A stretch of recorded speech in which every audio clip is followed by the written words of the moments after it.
weddings. Like that's like my purpose for being a DJ. Before we get into the whole DJ thing, you actually work construction. Yeah. Which is what this trade podcast is all about. I try to teach these young guns in a way that I wish somebody taught me. At the end of the day, you feel good. Because a lot of people don't take the time to break it down. Like, hey, you shouldn't do this because of X, Y, Z. I got a question for you. Sure, what's up? So what time do you normally wake up? I'm going to give you the hours before I had kids and then after. All right. I kind of got into the music department at the high school, which kind of got me way more into music. Once I graduated, music was like a super big part of my life. Backtrack.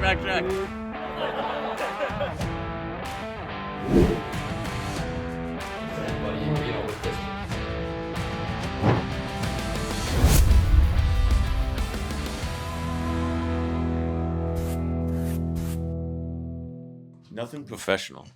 Gabe, like I said, just watch the cameras, see if there's like any like notifications of storage, anything like that.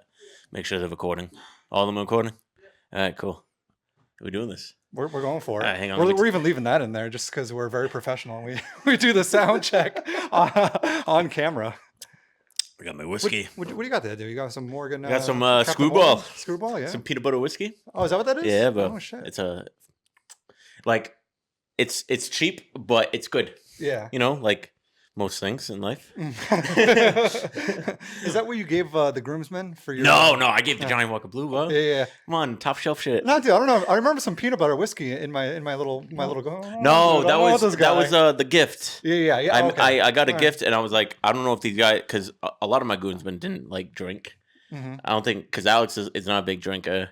I think only like a handful of guys were, and I'm like, all right. Everyone's going to get the same thing, Screwball. Nobody had it. So I had like 10 Screwballs just chilling in my freezer, all nips. So I'm just like, like that. Oh, man. I guess we're back. It's Tiago. Alex is right here in the, what do you call it? Ottoman? Ottoman? Yeah, Ottoman. Yeah. Chaise Lounge? It's a chaise. Chaise, yeah. Chaise. You got to say like chaise. Chaise. With the French accent. French. It's not Portuguese, right? Chaise. No, it's definitely not Portuguese. We have a special guest today. Andrew DaCosta is with us, a.k.a. DJ Infinite. What's up? Yes, sir. Guys? In the house. All right. That's it. He's going to make us our intro music with this one, too. Hey. Mix a little something together. Andrew, welcome, man. Thanks for coming. Of course. Thanks for having me. Hey, man. It's honestly a pleasure that you're here. You know, 3 Portuguese guys on a couch. Can't get any better than that. That's the most Portuguese thing in Florida right now. Got some whiskey. Imagine if we did this in like, we need port wine. And then we need like Caldeira 6, just like no, Chorizo Bombay, just right here. Oh, right there, yeah. With the fire going, make it nice and Christmassy, you know. Oh man, so we all spoke on a group text and kind of gave us a little bit of backstory. So even before we get into the whole DJ thing, you actually work construction. Yeah. Which is what this trade podcast is all about. Of course. So kind of like walk me. So it's your own business or is it? No, so I work for a company that has been around since like the 70s. Oh, wow. I'm actually second generation in the company. My dad worked there for like 33 years. Oh, shit. And like any Portuguese father, you know, he did not want me to go work there. You know, you always want better for your kids and stuff like that. Mm-hmm. And got to a point where I was like, you know, between going to school for music and obviously in a Portuguese household, it's not really a thing. Yeah. So unless you're a doctor or something, you know, nothing's good enough. So I realized that after I was in school for finance, that I hated it. And I was like, you went to BCC, right? Yeah, BCC. Yeah. I went to finance. The reason I got into finance, I was working at a bank as a bank teller. And I actually hated my life. I worked there for like 5 years, and I was like, do I want to do this for the rest of my life? So at the time, I was kind of in the middle of starting my DJ venture. And I was like, all right, well, I got that, and that's the music part of my life. And then I was like, you know what? I need like an actual basis. And my dad at the time, like he was like, oh, no, you can't come work with me. No, I don't want you to work with me. Because all the kids that come work with me, like that their dads work there, they don't make it. So I don't want you to be another statistic. And I'm like, all right, whatever. He's just trying to help you. He's trying to protect you. I don't know. Very optimistic. Like, very sounds like my dad. It would sound like my dad too if I went to go work with him. Yeah. Company. So basically, is it a João? Is it José? Manel. There we go, bro. No, but so basically, I ended up getting a job somewhere else in the construction industry, which wasn't really that type of construction. But they were asking for CDL drivers at the time. Gotcha. And I got a job through nobody's help. Just put an application on Indeed. I got called for an interview, and I was working in like all over, like Boston, Revere, Saugus, Lynn. I went out to like Connecticut and stuff like that a few times, and I was literally leaving the house before my dad would even wake up. Wow. And like it was prevailing wage and stuff like that. So at the time it was like really good money. I was 20 years old. You know what I mean? Crazy money living at home, right? And then every Friday night you go to the clubs. Is that how it works? No. So hey, his wife might be watching this guy. No, I was never a club DJ kind of guy. Cool. But so basically I was waking up before him, going to work, and obviously like prevailing wage, crazy money an hour, and for a kid that was 20 years old, and I'd get home sometimes, I show my dad my check, and he was like, "Oh my God." So after I basically proved myself, I kind of got sick of that whole thing, and he was like, "Oh, yeah, you come work with me." So now it was his idea. So I was like, so I was like, all right. Full credit. So I ended up going there, and I got into the laborers union, and I never really looked back, and I've been there. It's going to be 10 years, and Good shit. yeah, Congrats. thanks. So, what do you? So you're still working in the union now. So what's your official job title? I guess. we could say? So I am a site foreman. Ooh. Yeah, I run. That's some big dick energy right there. No, not at all, bro. Honestly, it's not. Yeah. It's big dick in the ass energy. Honestly, I'll tell you that. No, I mean, it's something where now I just kind of like, I'm used to it. So basically the story of how this happened, my dad became foreman while I was working on the crew that he was working on. And at the time he was kind of like the lead guy below the foreman. And that guy ended up retiring. So my dad became foreman, and my dad was like super old school. Yeah. He's like, he told the boss, he was like, "Hey, I don't want to do the paperwork. I don't want to do this. I just want to run the crew." He wants to work. So my boss is kind of like, "All right, Andrew, can you like help your dad?" So I started doing his hours, scheduling stuff, scheduling concrete, kind of coordinating a lot of the work. And at the time, I was only there for like 3 or 4 years, and my boss was like, "Hey, you want to help me out with this stuff? I'll teach you this." And I never really finished my engineering degree, which is what I wanted to do back in the day, to make my dad proud. So he was like, my boss kind of took me under his wing, and he, showed me a lot of the ropes, how to do takeoffs on jobs, how to like kind of, do pre-bid measuring and stuff like that, and more of like an administrative role. So I did that for a while until my dad retired, and then he retired last year, and I kind of took over the crew because he didn't really have anybody to take over the crew itself. So then they hired somebody else to kind of manage and do all the administrative stuff. So now I just run my crew. I got 8 guys, pretty local all the time, always in like Fall River, Dartmouth area. So it's cool. It's definitely a good spot to be. So what do you guys do then? We do a lot of like sidewalk, concrete construction,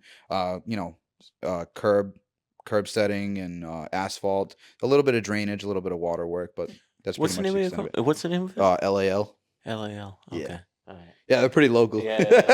Because my father-in-law, he does the same thing. All right. But I don't. He doesn't work in the union company. Yeah, there's some spots that are non-union. Yeah. So what would you prefer, non-union or because you've worked? So union? here's the thing. How do you just settle this debate? Because a lot of people are on the fence about this. So my opinion on the union, I think I'm not a crazy big union guy. I like my benefits. What's all about? I feel like union or non-union, it's almost like the Samsung iPhone debate or Android iPhone debate. I feel like iPhone's better. Yeah. Right, no. I mean, I think so. I think so. But so here's the thing. I feel like depending on where you start, if you start non-union and you see all that money an hour, then that's great. And then it's kind of, you base your life based off what you're making, right? So when you're working non-union, that's all prevailing wage most of the time. And like, you're up in like the $60, $70, $80 an hour range. So, you kind of make your life toward that. And, it's different when you're making $80 an hour than when you're making $30 an hour. While even when you're in the union, you are really making that much money, but you don't all see it in your check because half of that basically gets dispersed into, your benefits, your annuity, your pension, your insurance and all that stuff. So you are making that money, but you don't necessarily see that in your check. You know what I mean? Right. So I kind of I had a friend who was non-union for the longest time, and he was making really good money working for a company, but he was always like far away and stuff like that. He had a kid, and he called me. He's like, "Hey Andrew, this sucks. Like, I leave the house in the morning, I don't see my kid, and then by the time I get home, my kid's already sleeping." He's like, "Hey, do you have any openings?" Like, so I talked to my boss, and he got him in right away. He had his Class A CDL and everything, so he got in like right away. Hard worker, so we were happy to have him. However, he was making like prevailing wage, like $80 an hour, and to make that shift when you already have a house and you already have expenses, based on what you were making, to kind of take that pay cut, it's tough. So it's like either you kind of live a little bit more humble and you save that money, or like, I don't know, like if you are in the union, then it kind of saves it for you. So that's kind of the difference between union and non-union for the most part. So it's just pretty much benefits and like the pay, that especially that transition going from like prevailing wage to like non-prevailing wage, because I've been through that too. Yeah. It's like holy shit. Like for like I remember I was on a prevailing wage project for about maybe 4 or 5 weeks. And I was like, holy shit, I'm getting mad fucking money. Ball out. Making it rain. And I'm like, at babe, Emerald we're Supermarket. rich. We're rich. Get the rotisserie chickens. We're rich. And then all of a sudden, I leave the job site to go to another one. And I'm like, back to my rate pay. I'm like, Back to peanut butter sandwiches, bro. Pretty much, man. Peanut butter and Nutella. That's what I fuck with. Yeah. So, all right, man. I got a question for you. Sure. What's up? So, what time do you normally wake up? So a lot of Because I'll tell you mine. Because I'm a plumber. All right. All right, and I wake up at 4 o'clock in the morning every day. Okay. Is that like? So I'm gonna give you the hours before I had kids and then after. All right, beautiful. So this is perfect for me.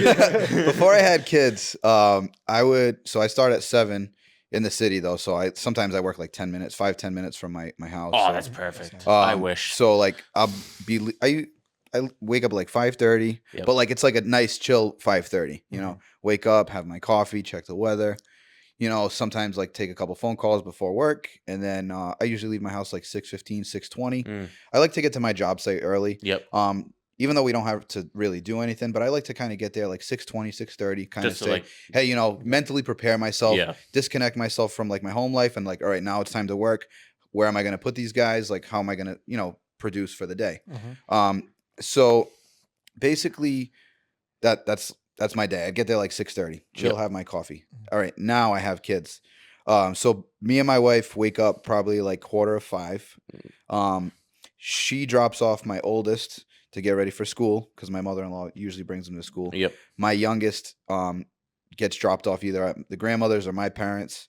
So I take that and I take him and I'll drop him off so that way my wife doesn't have to make 2 stops. Gotcha. So I'll do that, and then I'll so I have my work truck at home, but I don't have a car seat in there. So I Chilling in the front seat with dad. Yeah. So I take my personal truck. I'll drop him off, and then I'll go back home. I'll pick up my work truck, and then I'll go on about my day. So it's a little earlier, like 4:30, 4:45. That's the time I wake up. How do you like manage like being a dad and then like also like managing like your workouts and everything like that? I have a really good wife. Shout out to all the wives. Shout out to the Shout out wives. to Chelsea. Shout out to Chelsea. Hopefully you're watching that. No, That's what it's all about. Like having a really like you gotta solid have somebody partner. that like that hustles hard just like you do. You know what I mean? Like in the trade, like you talk about the hustle and talk about like putting in the work now and sacrificing now. You gotta have a wife that holds it down. So that's a sacrifice in itself, Yep. I feel like she's like a really good partner, and like she's an amazing mother. And a lot of times it is a sacrifice for somebody that just works a full-time job like I do, but then you throw in a whole other business on top of that, and it's like it gets insane. So I thank her for that. She holds it down, definitely. Thank you, 100%. Chelsea. Thank you. So, you got any crazy stories? Because I hear the union has some like crazy ass stories. The last union story I heard was like a fist fight that happened in Boston. Yeah. Yeah, it's pretty normal. Honestly, pretty fucking normal if you ask me. Just run of the mill. I don't say like any stories. I mean, I guess in between like laborers and machine operators, maybe there might be some like hostility, where it's like you see the memes and stuff on Instagram where it's like operators sitting pretty in the machine and the laborers going crazy. 100%. You know what I mean? I see those all the time. I don't get too much of that. I have a few friends that work as machine operators too. I'm like, and I always joke around with them, but I know like their job is actually like 10 times harder than what the laborers are doing. Yeah, it's more responsibility. Yeah, that's all it is. But I always like to, I like to bust their balls. I'm like, yo, you're like sitting in a massage seat, hot, fucking, you have no boots on, just fucking chilling. And I'm like, yo, you're a lazy piece of shit. Like, you don't work. You know what I mean? Over here operating in a schnallish. Yeah, pretty much, guys. Has his Crocs on or just like comfy. Has his cup of tea. Yeah. Shazin. Shazam. Yeah, but that's really much like pretty much the extent of it. Like I would say between operators and laborers, maybe you get the occasional, inspector that's a little bit harder on things and wants things a little bit more, strict. But you ever? Oh man, how about safety officers? How do you feel about those guys? Like police officers? No. Like the safety guys. You know what I mean? Oh, I mean, I don't really get too many of those safety guys. No, you don't get like OSHA. Not really. Not unless they're like called for something or something happens. Yeah. But honestly, I've never seen an OSHA officer on my job site. That happened to me like twice already. Yeah, I work on the ground a lot, so it's like not really. I'm not like in sky-rise buildings or anything like that. Yeah. So it's just road construction. So it's nothing too crazy. No. Yeah, gotcha. Yeah, some So you're talking about police details. No, 'cause that's How do you feel about officers? well, that's pretty normal for you though. Like you always see, like cops are always with you no matter what. Yeah. Right? So. Oh, you got a funny story. I can tell by the smirk. You guys are not even gonna believe this. I didn't even mention this before. So on my way here, I got pulled over. No. Are you serious? 100%. So what were you doing? I ran through a red light. No, so I got pulled over, and There's a good reason. So for all the time, I'm driving in the city, and my wife's like, "Oh, you think because you know all the cops, like you can get away with anything?" I'm like, "Dude, I probably won't ever get a ticket in the city." So I get pulled over right just now before I get here, and I knew I went through a red light, so I saw the blue lights behind me. I was like, "Shit!" So I pull over, automatically, put on my lights, take out my license. And I've learned a lot through like talking to officers and how they like to pull people over and how they want people to act. You know what I mean? So I was looking through my rear view mirror to see if I knew the officer. And I was like, shit, I don't know this guy. So I'm like, I'm screwed now. Oh, damn. So I had my license ready to go. He's like, I pulled you over. I'm like, yeah, I went through a red light. He's like, yeah, let me see your license, registration. So before I even reached for anything, I was like, hey, my registration's in my glove box. Do you mind if I grab it? Yeah. It's like, yeah, you're good. So I grabbed it, gave him the thing. So they like that. They like that respect. They like I'm all about respect for authority. You know what I mean? Yeah. Like they have a tough job too, and I would never want to be doing their job. So I get it, and I want to make sure that they're safe. They know, they're safe with me. So I gave the guy registration. So he's like, all right, hold tight. So as soon as he left, instant phone call to my boy. Maybe I was flexing a little bit. I'm not going to say the city I was pulled over in, but we all know. So I call him. I'm like, yo. I'm like, who's working in my sector right now? Because it was right near my house. He's like, oh, I don't know. I was like, oh, I never met this kid before. I'm over here near this street. All right, I'm going to call right now. So as soon as a couple minutes go by, officer comes back to my to my car. As he's coming back to my car, the officer, my friend, calls me, and his name pops up on my dash. He's like, hey, man, you're all set. I'm just going to give you a verbal warning. So the phone's ringing. I didn't pick it up. And I'm like, all right, thank you, buddy. And he's like, he looks at my dash, and he's like, yeah, you're good. You're all set. So I'm like, all right. Big shout out to your friend, man. Yeah, no, I don't want to get anybody in trouble or anything. No like name that. calling. Yeah. But yeah, no, I mean, I guess that's kind of the perks of working with those guys every day, and they're awesome. When they do come in, Yeah. Sometimes it's tough getting details, but Jesus. it is what it is, That's man. a funny ass story. Oh yeah, and I was like, I gotta say this now. I didn't even tell my wife yet. She's gonna be like, you got pulled over. You heard it here first, guys. Exclusive, right? Do you work with like a lot of young kids? You know what I mean? I mean, young kids. I was the young kid, for the longest time. But like young, like straight out of high school, like type shit. Yeah. So I have this one guy. He just started working with us. He's like 20 years old. Okay. Nice kid. He went to a trade school and got in. He's an apprentice, and like it's cool being that older guy now, because when I was his age, starting in the union, it was tough. Like I worked with a lot of old school Portuguese dudes, and like this is how we do it, and like they didn't know how to teach you. Obviously, there's language barriers and stuff like that, but so like it was tough to learn. You know, I had to kind of fend for myself. Yeah. When you're dealing with that, but I put into perspective basically like, all right, like I am the new generation. I have more education than they do. I speak the language. I speak English, obviously. I feel like it's an advantage because I do speak Portuguese too. So it kind of put me in a different spot with these guys. But because I worked with my dad and I knew his like his real truth of like how he really was, and like he was tough at work, you know. And me and my dad got into it a lot. But I don't know, like I just feel like he used to get frustrated, and I feel like a lot of Portuguese like dudes get frustrated, or like that old school generation of workers get frustrated just because they don't know how to explain themselves. Like they know how to work, they know how to work, they know how to do the job like They better don't than know how to anybody express else. their feelings. Yeah, they don't. They just like, oh, Feelings. you idiot. There's You no know what I feelings. mean? Yeah, Like, so it's like, but I understand that a lot of guys kind of take that the wrong way, and they're like, who's this guy talking to me like this or whatever, you know? Yeah. So, but because I know like how my dad really is, I kind of saw it from a different perspective, and I was like, all right, Dad, like I get it, but you can't talk to people like this. You know what I mean? Yeah. Like, And then he's like, why not? you know what I mean? Oh, they suck. I don't care. You know what I mean? And like it's cool because like he's being transparent, but like some guys don't see it that way. Some guys don't have a filter. No, and it's like I feel like I don't know, like it's tough to learn when you're in that atmosphere 100%. if you take things the wrong way. Yeah.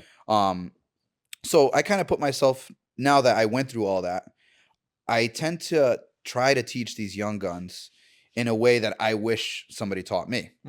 You know, I try to like explain things to them and like sit down and say, this is why these things need to be done in a certain way.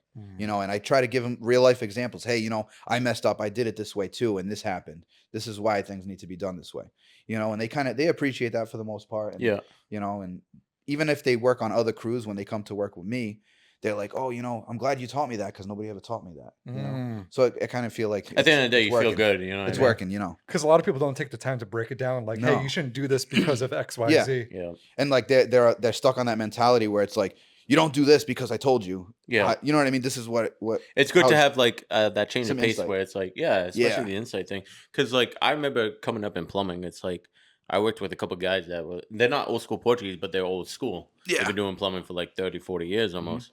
And then the way that they were brought up is entirely different on how like the trades are now, where it's like a little bit more insight, you know. I wouldn't say like hand holding, but like explaining how things kind of work. Yeah. You know what I mean? So, because I remember my brother, he used to tell me like stories about when he was coming up in plumbing. If you weren't working as fast as you were, you used to get like, Jesus. My bad, guy. Just right, like, bro? sword I here, didn't guys. realize I had my Vans on the couch, bro. I'm trying to be respectful I of know. Portuguese household. Should have just taken it off when you fucking first came in. Hello. Now you guys gotta smell my feet, bro.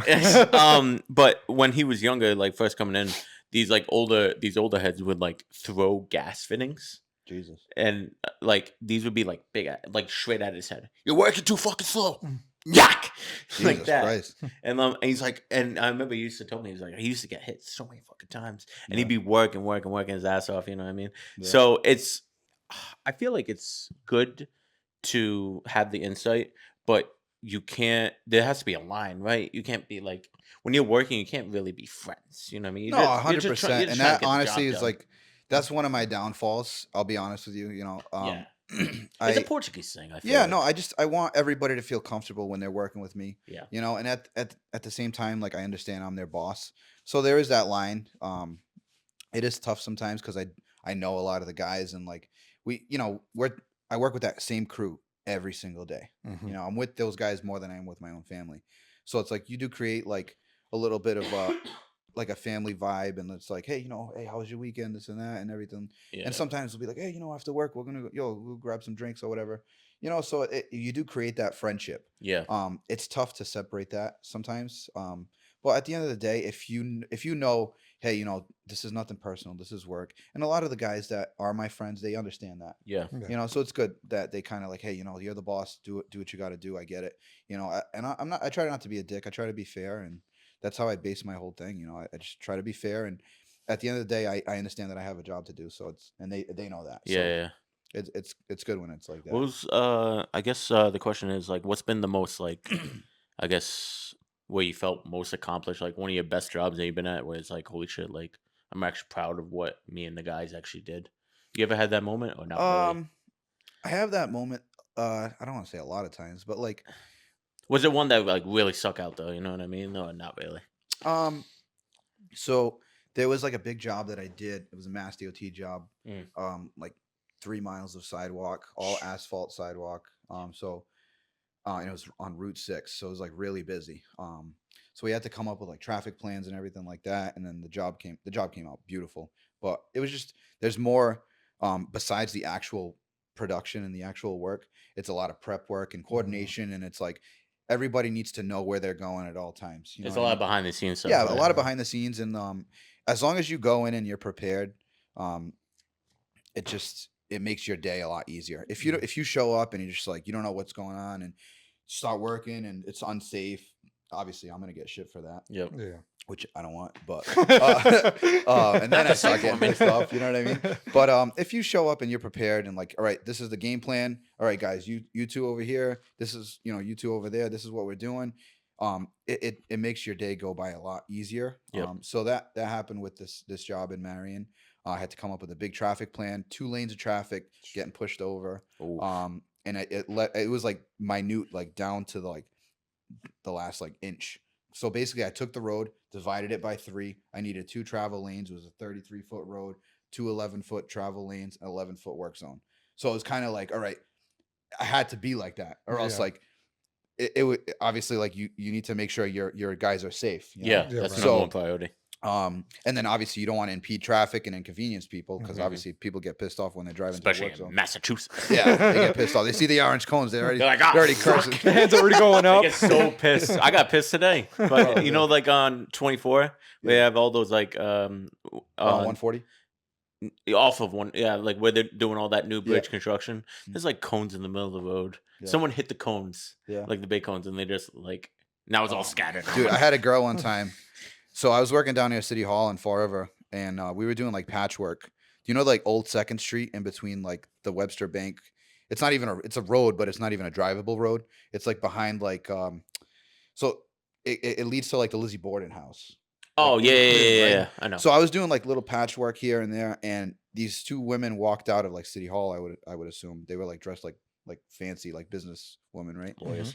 So I had like cones around like the patch of concrete, right? So I'm on the next one already, and she walks up and she has like concrete all over her heel, and I'm like, oh, I was like, oh my bad, like you stepped in the concrete. She was like, oh, I was like, oh, did you not see the cones around there? She's like, Clearly not. she goes, oh, those cones could have meant anything. I was like, oh, so you saw the cones. So you did see the cones. You know what I mean? Yeah. Like I'm trying to like give her the benefit of the doubt. Like maybe she didn't see the cone, but she did. And she was like, those could have meant anything. I was like, did you think they could have meant watch out? You know what I mean? Like, They're big, they're orange. so like, but it was my fault that she stepped in concrete. You know what I mean? Oh, I get it. I get They'll that all always the find a time. way to blame you. Yeah, you of know what I course. mean? Yeah, absolutely. Fucking hell. But yeah, it happens. But yeah, that job that I did in Marion definitely like came out awesome. And my boss was happy. So How long was that project? 3 months. Oh, that's not bad. Yeah. That's pretty good. Yeah, like once we get going, it's like 5 days of like repetitive work. It's like it becomes like just repetitive, you know. Yeah, So yeah. we get there, excavate the old sidewalk, reset the curb, form, grade, pour concrete, or do asphalt, whatever the job calls for. Yep. Then we kind of tidy up everything where it's like loom and seed, make sure everything's clean and safe, and Yeah, we're yeah. good to go. for the Hell most yeah, part. brother. Yeah. Fuck yeah. So it moves pretty quick. That's what's up. I wish my job was like that. My job is always something different every day. Yeah. Because right now I'm working in residential. All right. I normally do commercial plumbing. Mhm. I fucking hate residential plumbing so much. Because like I'm working in people's basements, which I'm not really interacting with people. Yeah. I just hate residential plumbing. That sucks. I Yeah, do. a lot of old shit and But stuff. I'm getting better at it. So it's like if anybody in my company wants to watch this episode, don't take this the wrong way. I'm a commercial plumber, but I don't mind residential. As long as the company's making money, right? That's what it's all about. That's Yeah. it. As long as my check gets signed at the end of the week and my company's making money. I'm not about the check getting signed. I'm about my check clearing. Doesn't matter if it gets signed or not. As long as there's money. All I know is when I get to the bank that it's got to be There's there. money. If the direct deposit doesn't hit on Friday, we got issues. That's it. Oh, we should make that into a T-shirt. Dude, my company just did direct deposit for like the longest, like after the longest time they never had it. And then my dad, it was so funny because he's like, no, I want my check in my hand. So he goes to the bank and he's like, no, I want my check. I don't want direct deposit. So I'm like, all right, but Dad, you take your check and then you go deposit it in the bank. He's like, yeah, but I don't put the overtime. I take the overtime out so your mother doesn't see the overtime. I'm like, this guy's nuts, dude. He's like, if it's direct deposit, I can't do that. Oh, that's funny. Oh, that's like That's old school, hilarious. massive Portuguese, right? That's massive Portuguese. Because then you know what he does with that money? He goes to the bar. Yeah, that's it. Oh, scratch. Or scratchies. Yeah. Classic. He goes to the clipper. Goes to the machine with all the scratch tickets. Yep. That's the one. Goes outside. I see like every single time I pass by South Main Street, there's like 4 guys all smoking buds with scratchies. That's it. And then he just rips up the ticket. I remember one time I found a scratch ticket, $100. Damn. Someone ripped it up, and I'm like looking at it. This guy must have been dumb, blind, or stupid. And then I'm like looking at him, I'm like, dude, this is like a $10 ticket. I just won $100.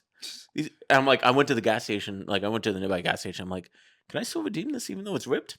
Guy was hassling me though. He's like, oh, I don't know, sir. I don't know. Busting And I'm your like, balls come on, buddy. Like, I'm not. I was like trying to explain. I'm not druggy. I don't like do meth. And way to explain it. Thank God he must have been relieved. But I'm like, oh, I'm not like I just found this ticket on the ground. And I'm like, I'm a good model citizen. And he's like, fine. Like, and he just gave me $100. I'm like, sweet. Can I get 20? Can I get 2 20s? And then I just kept on feeding. Can I get some syringes now? Yeah. No, my dad's like the scratch ticket whisperer. Oh, is like he? he looks at the numbers, like the little numbers. If it's like anything between like if it's an odd number, he's like there's no money on it. But if it's like it can be an odd number if it's like a 5 or a 10. So he has this conspiracy that's like every 5 tickets. So your dad is like he has a a routine. Like before he chooses the ticket, he like sees like which he'll tell the guy, hey, what ticket number is this number on? And he'll read it and I don't want that one. If it's like the first ticket in the book. Yeah. But like then he'll take the ticket and then he has like a certain way he scratches it. Like he'll scratch like the first like row and then like only like scratch like 2 winning numbers. So that way he can like see like he knows all right, these are the 2 winning numbers. It's not in this row. Like I feel like I would get so messed up with that stuff. You know what I mean? Your dad's like counting cards in Vegas. I don't know. Like, but at the end of the day, it's like no matter how you scratch it, it's either a winner or not. You know what I mean? Then he loses and he's like, "Mas $20 pouco verde." Oh man. Oh man. So Andrew, to go all the way back to the beginning of the story, I don't think we gave any sort of background at all. Yeah, we did. Well, a little bit. Portuguese labor. Yeah. Like foreman. A little bit. Listen, me and Alex go way back. I know. Hey, actually, explain that friendship. I guess. I guess to even start. This is my first day meeting Andrew, and he seems like a a stand-up guy. He seems like a gent. Yeah, I'm sitting down, but yeah. He took his shoes off before he came in your house. Yeah, that's a gent move, bro. Very that's a big gent move. Unlike me with my degenerate. Yeah, Vans bro. on You brought your Vans in here, so it's all dirt on my floor now. Go ahead. Yeah. So how did I meet Andrew? At elementary school for sure, right? Sylvia School was that 100%, bro. I have a picture of us. Is it either kindergarten or first grade? Can we get? That no, picture? pre-K. You had Mrs. Strella? Yeah, Mrs. Strella. Yeah. So we were in pre-K together, first and second grade, because then we had Did you have Mr. Faraz for kindergarten? cousin, bro. Mr. Faraz. Wow. Yeah. How's he doing, distant dude? cousin. I don't know. I haven't talked to him in years. Distant. When I say cousin, distant cousin. Distant cousin. Okay? Gotcha. It's like the type of cousins you only see at funerals. Yeah. You know what I mean? Dude, Mr. Faraz is a side note guy. He was the funniest guy ever. Yeah. He was a kindergarten teacher, but he was a big, hairy man. Dude, he was a Durfee football coach for a while. Was he? Yeah. So it's like, and he's a kindergarten teacher. Like, how does that happen? Like, I don't get it. But whatever. But bro, I remember we used to play dodgeball at Sylvia's school. We're like small little kids. This dude would be straight off in the ball. More at the 4th and the 5th graders, but still, dude, grown football man coach just whiffing balls at That's the why you gotta build character with these kids. You know what I mean? Just Dude, Hey, that's why they're soft nowadays. They don't have Mr. Faraz whipping dodgeballs. Dude, we had I don't know if you remember this, but we had a gym teacher This dude straight up looked like Santa Claus, Mr. Winters. Oh, Mr. Winters, Do you yeah. remember God, I this remember guy? with Mr. Winters, and he looked like Santa Claus. Yeah. Dude, white beard, white hair, like straight up. I'm like, dude, this guy's Santa Claus. This is like the. I just want to say you've never seen Santa Claus and this guy in the same room at the same time, okay?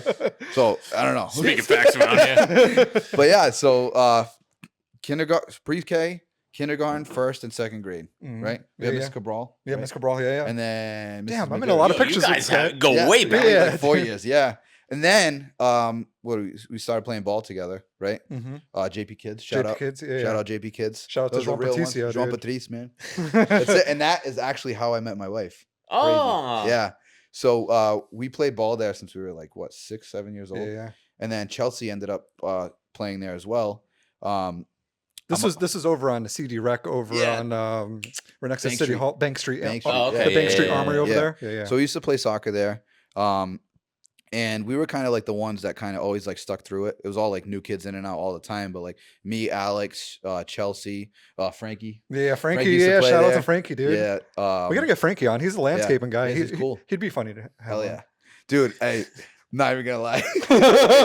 Here we go. So I remember Frankie because he's a couple of years younger than us, right? Yeah.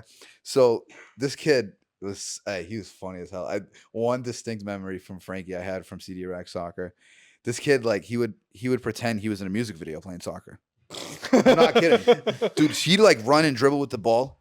And he'd be like rapping to Eminem, be like, "This opportunity comes once in a lifetime."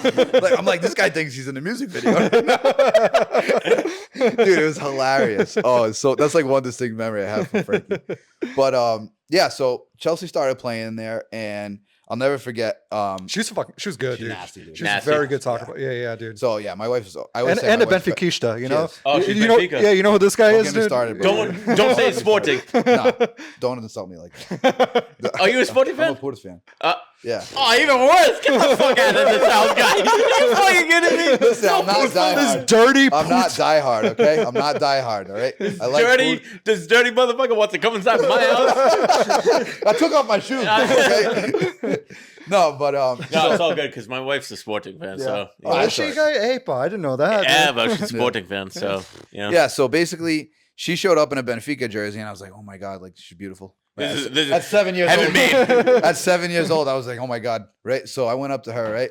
And I'll never forget. I tried to act cool, but I told her, I was like, "Hey, what's up? My name's Drew."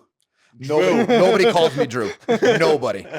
But I was trying to be cool, and I was like, "Hey, you know what's up? My name's Drew." I was like, "You want to be my girlfriend?" And she's like, "Sorry, my parents don't let me date."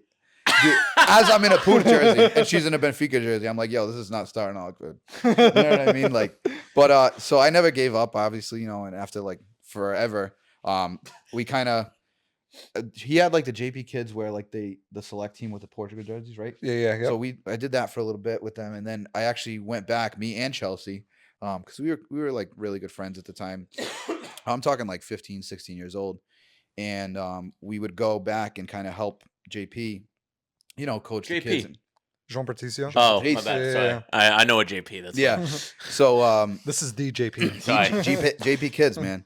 So we went back and we helped out, and we ended up working for CD Rec for a little bit, kind of helping coach the kids and stuff every Saturday.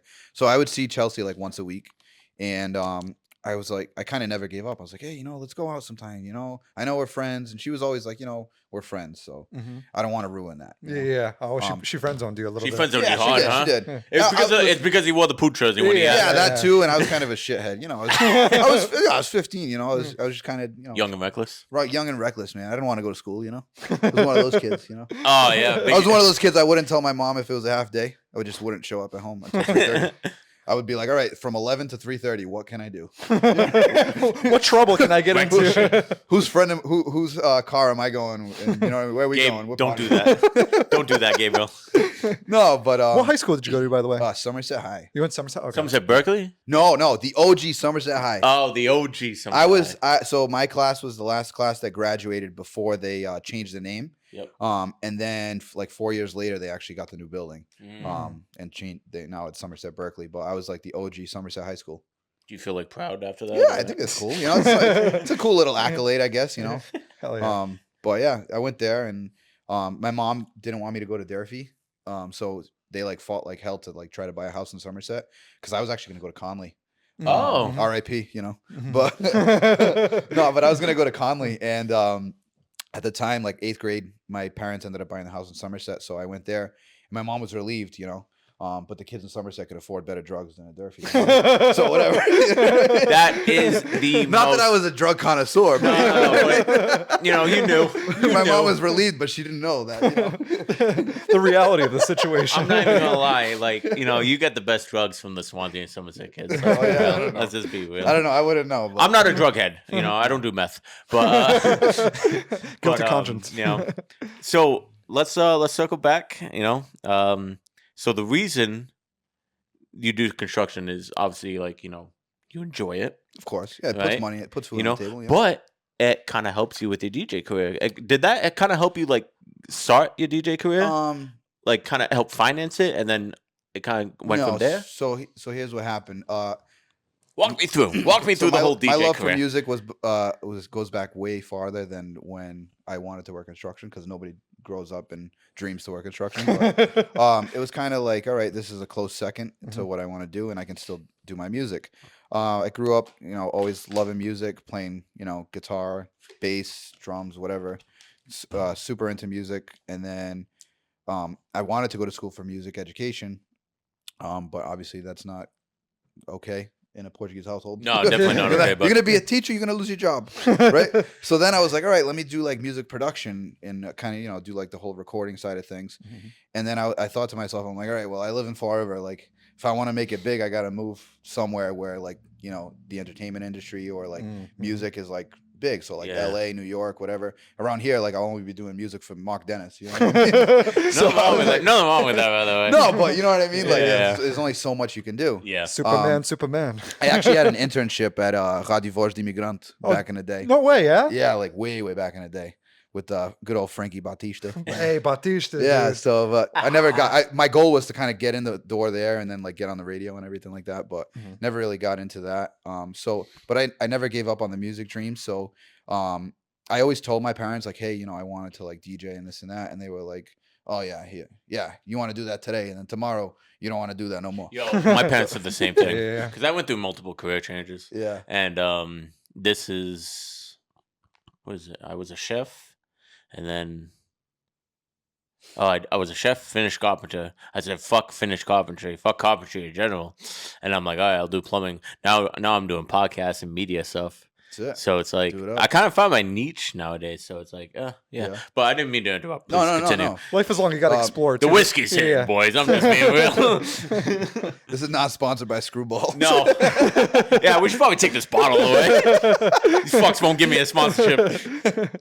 So wait, so you always liked music even when we were playing soccer? Did you ever want to like? Did you ever want to be like professional soccer player? Was that every Portuguese kid wanted to be a professional soccer player? Come on, you know what I mean? Grow up with Cristiano Ronaldo on the television. So I actually I'll never forgive my mom for this, but Here we go. I actually had a tryout with Sporting wow. when the academy came to Fall River. Yeah, I remember that. So I was gonna go try out and everything like that. Not that I would make it, but hey, bro, I wanted to try out, and my mom was like, "Nope, you didn't get good grades this semester." And I'm like, "Oh shit." Bro, you could have been the next, like, you could have been the next Ronaldo. And then all my dad's drunk friends from the bar was like, "You're making a big mistake." Yo, drunk as shit as a Clipper. This could be the next Ronaldo. No, so I didn't end up doing that. But, you know, every kid grew up and they wanted to be a professional soccer player. But, you know, I kind of knew that wasn't going to happen. I played club ball for a long time until I got to high school. And then once I got to high school, I only played freshman and sophomore year. And then after that, I kind of got into the music department at the high school, which kind of got me way more into music. You know, did like the theater stuff, did a lot of, you know, the choirs and everything like that. And then once I graduated, music was like a super big part of my life. So like I said, I kind of wanted to get into DJing. I played in a Portuguese band, Ilhas Bruma, shout out to them, you know, did a lot of music with them. And what'd you play? Did you play the accordion or what? No, so I played. That's so stereotypical, bro. Hey, dude. No, so we gotta ask the hard-hitting questions. I got in. I started in this band when I was 12, and it was kind of crazy because there was a lot of older people, you know, in the band, and I was like one of the youngest.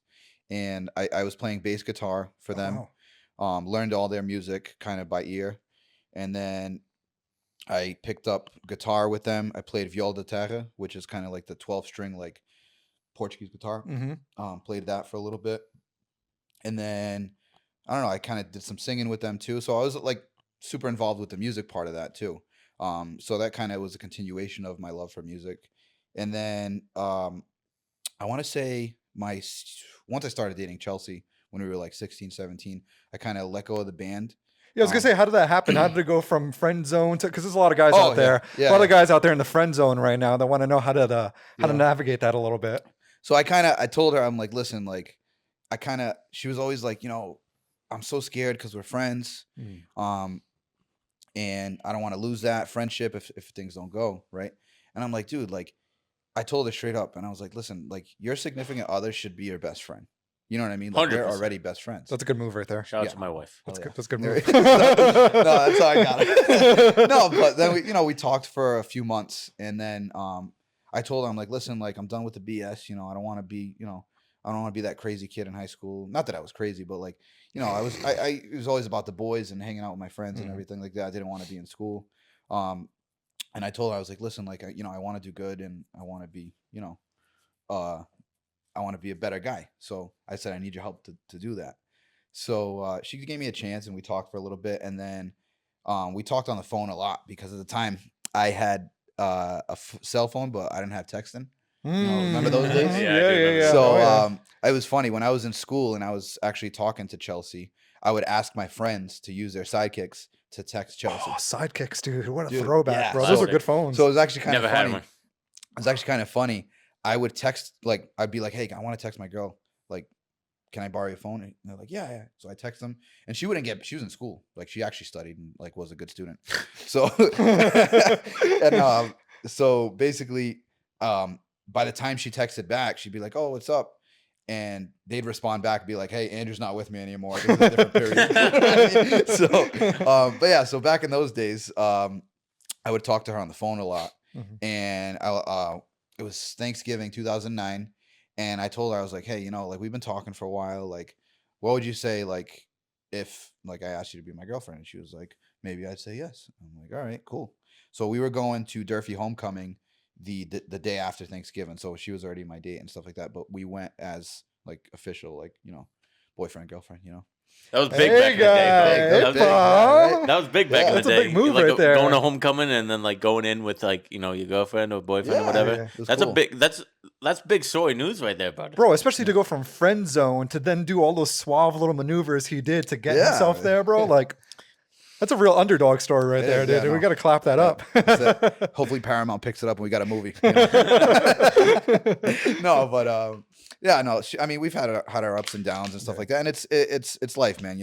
Through our relationship, and we grew up together. Yeah. It was like she's my first girlfriend, like first legit real girlfriend and stuff like that, and same thing for her, like with me. So we kind of grew together, and I instantly like fell in love like with her family, and I vibed with them. So that was like big for me. You know what I mean? Because like you got to get in with the family. Yeah. 100%. Portuguese family, Especially Portuguese. I showed up in a Pooch jersey, and he was like, "Get the fuck out!" Yeah. No, but Sounds like a good dad. I would have said the same fucking thing to be no. honest So with you. I won him over. Here's how I won him over. Here we go. So it was Christmas when I met like her whole like family, and Christmas Day, and it was big because like I left my family on Christmas Day, which is like a big thing like with my mom and stuff like that, because like that's family time and stuff. But I took a chance and I was like, hey, Mom, I really like this girl. I want to make things work. So I went over her house for a little bit for Christmas, and I brought my guitar. I was like, oh, we're gonna do this. So This guy already knew. I brought the guitar. I'm like, yo, these people like to have fun. So I, from the band, I knew like all like the, the old Portuguese stuff. I knew the Lauding Dingish and stuff like that. So I was like, all right, let's go. We're gonna do this. Hey, We're about to jam out right now. We jammed out for hours. Yeah? Man. It was what a good time. Hell yeah. So I was kind of like instantly we clicked, and like ever since then, like for years now, like it's like, all right, Christmas Eve here at her padrine's house, the Christmas Day either at like my house or like the her parents' house. So it's like it's really cool to kind of see how that progressed, and like now it's like it's our big family, and it's awesome. We have our traditions, and I bring the guitar, bring the accordion, we jam out, and we have a good time. Yeah, so it's fun. Hell yeah. It's nice too when you get two families of like the same culture too. Yes. You know what I mean? Because people who don't know the Portuguese culture, sometimes it's like they come in, they're like, "What is this, dude?" It's culture These shock. people are so loud. Like, I guess you can kind of relate it to like Italians almost a little bit. You know Well, what I mean, Italians, even like a lot of like Spanish from Spain, like they have a lot, and even Greek, like they have a lot of the same family values as Portuguese people. So I compare a lot of that, like to us, you know. I say us because we're all Portuguese, but like, so even like growing up watching like my big fat Greek wedding, like my dad could relate to the dad so much. You know what I mean? It's like, 100%. You know what I mean? Yeah. Like, so it's cool to kind of see that culture like intertwine, if you will. Yeah. But like going back to that, like I don't think I could ever be with somebody, like no offense, but I don't know if I could be with somebody that's not Portuguese. Like American, like an American. Yeah, like such a big part of my life. Like I'm American, but I don't consider myself. You know what I mean? Like I was born and raised in this country, but it's like I feel like the Portuguese culture is like so rooted in me that it's like, you can't just be like American. You know what I mean? So it's cool to kind of have somebody to share that with. And like, we both went through a lot of the same things growing up, Portuguese American. So we kind of, I don't know, we go back and forth with like, hey, you know, growing up, we did this, and you know what I mean? And she did the same thing. So it's cool, you know? You can relate. Definitely. We relate to each other very well. Oh shit. That's awesome. So me and my wife were the same thing. Like she comes from a big Portuguese family. Hell yeah. And then like my family's a little bit smaller, but the culture, you know, everything that they do is all the same. You know what I mean? Yeah. Now it's to the point where like, you know, we're spending holidays together and everything like that. Because my family's small enough where they could just like, you know, they can like fit in. Because she has like, I think over 100 people. Damn. In her family. That's not even like rent out someplace to do a Christmas. Oh man, her parents have a really nice house, and nice. they sometimes host Christmas there. They can hold everybody there. You know what I mean? Almost everybody. If you guys ever need a DJ, I know somebody. Oh, hey. Put me on the spot. I remember that. He doesn't do. He doesn't. Let's talk about that. So you don't do. Yeah. So I kind of got off track. Yeah, it's all good. It's all good. So you strictly do weddings. Yeah. You don't do bar mitzvahs. No. You don't do. Never done one. Would you want to? No. All of a sudden, just all Amish music. No, so here's my thing. And this is for me in the industry. I feel like everybody has their own DJ. Everybody has their own tastes. Yep. Maybe I'm not the right DJ for that person. You know, I wouldn't feel comfortable doing like a bar mitzvah. I've never done one. I don't know what it's about. I've been DJing for like almost 15 years, and like I did one quinceañera. Oh, that was my next one. Like, have you ever done quinceañera? I was like, for me, it was like, I told the mom, I was like, hey, like, I've never done one, you know? She's like, oh, but I know you can kill it, this and that. I'm like, all right, cool. But she's like giving you words of like, if there's like any like traditions or anything, like apparently they have a tradition where they take off like the little girl heel and they put on like the adult heel and like the small crown, and they switch it with like a big crown. I have never seen any of that done before. I was used to like the American Sweet 16s, that, you know, invite your friends and party, and that was it. You know what I mean? I hate those so much. I hated those so much. But yeah, so now just like I kind of grew from that, and I'm just like, you know what, I need to do weddings. Like that's like my purpose for being a DJ. That must be so much fun though, like being a wedding. Awesome. It's such a blast. Like I have a lot of questions. Yeah, go ahead, throw them. Well, I'll do it a little bit later on. But like, so your love for music got you to go into like just DJing in general, and then you're like, okay, let me find a niche. Let me see which ones I can find, and then you were like weddings, because you know at the end of the day, because I got married last October. And I know that the minute you put wedding in front of anything, you guys scam the fuck out of me. Because I bet $100, right? $100 from that scratch chicken I won. That if it was a regular event, you know, pretty normal play. The minute you put wedding. Well, here, let me put that into perspective. Go ahead. I base my prices off of the talent, and not that I mean talent. I do all right, but what I'm saying is, so when you want something done right and you value something as much as your wedding is probably one of the biggest days of your life. 100%. Right? And biggest day of your wife's life, because you're just a plus one. That is 100% true. Facts, bro. So when it's something that important to somebody, for the most part, they are willing to pay when they know that they are getting a professional, and they know that they're dealing with somebody that's going to take care of them for their wedding day. Yeah. And that goes for, you know, any vendor, photographers, cakes, florists, anything that they value and they want to be a big important part of their wedding day. Mm-hmm. They know that they're going to pay top dollar, and for the most part, you're going to get somebody that's legit. Yeah. You know, Legit. there is certain things where like people will kind of, obviously everybody has their budget and they'll skimp out on certain things. I've done weddings where I'm probably like the most expensive vendor, and they do like a lot of DIY, like floral stuff, and they'll get like a photographer who's like in college and they're kind of just, you know, building their portfolio.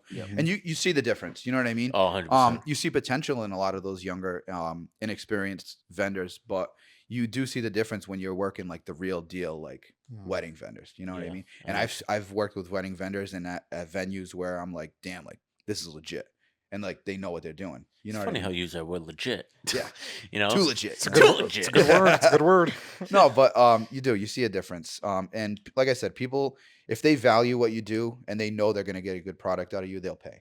You know? That's what it's all about. It Right? is what it is. At the end of the day, they want the service and they'll pay They whatever. just want you to make their day. Yeah, of course. Their day, like, you know, Of course. And I'll be honest with you, I don't gouge people.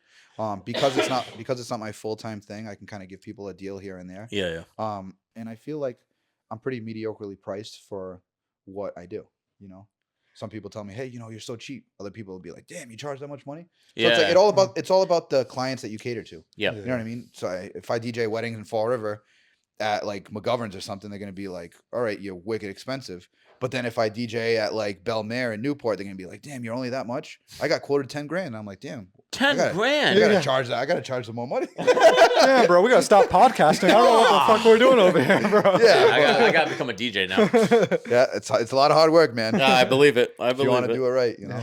But I will say this though, dude. I did a little bit of wedding DJing for a bit. I don't know if you know John Smith, Unique Sounds. Yep, Unique Sounds. Yep, I know him very well. Those guys do really well. But I was gonna say this. I really liked what John does and all those guys over there. But being to a few of your weddings, man, and not to give you a plug because you're my buddy, but like legitimately, like very good wedding DJ. Thank you, man. Gets the people on the dance floor. Everyone has a good time. Like whatever your charge, man, you're 100% worth it. Because Thank you. like I said, friends aside, like even if I didn't know you, like going to your weddings, like it's a good time. yeah. And if you're gonna skimp money on something, like let it be food, let it be something else, because the DJ is like, Don't let it be food, man. No, don't let it be food. yeah, people, man. Don't let it be people. food. Nuts. feed your Listen, people. We gotta feed the people. Some of it going. The biggest, I swear to God, someone told me the two biggest things at your wedding: the food and the music, the DJ.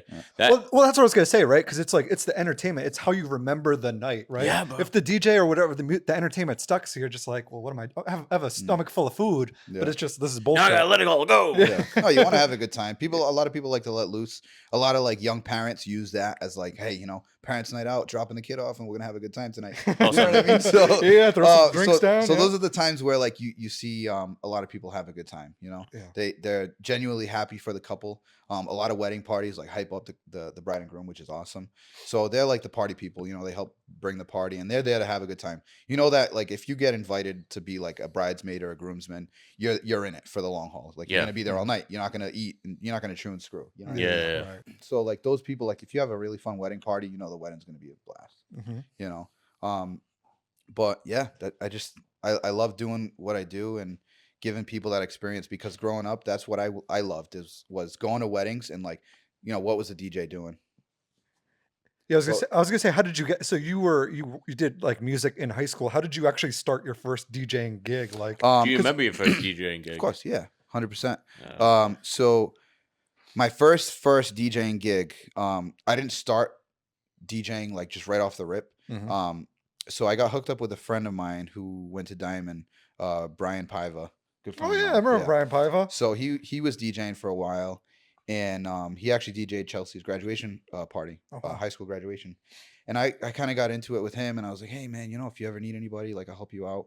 You know, I'm super into music. I know a lot of music and this and that. So he's like, yeah, no problem. So he gave me like one party to do, and he like had like a separate system, like separate speakers and separate mixer, and he was like, hey, you can use this.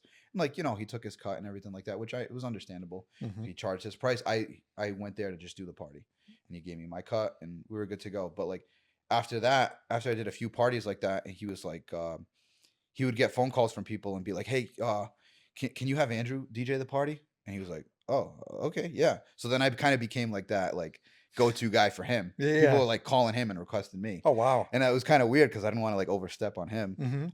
But yeah, so that's how I kind of got started with that. He kind of took me under his wing, and then after that, like he kind of got kind of, you know, happy with where he was at. And I was like all about it. I was like, how can I make this grow? How can like I do better?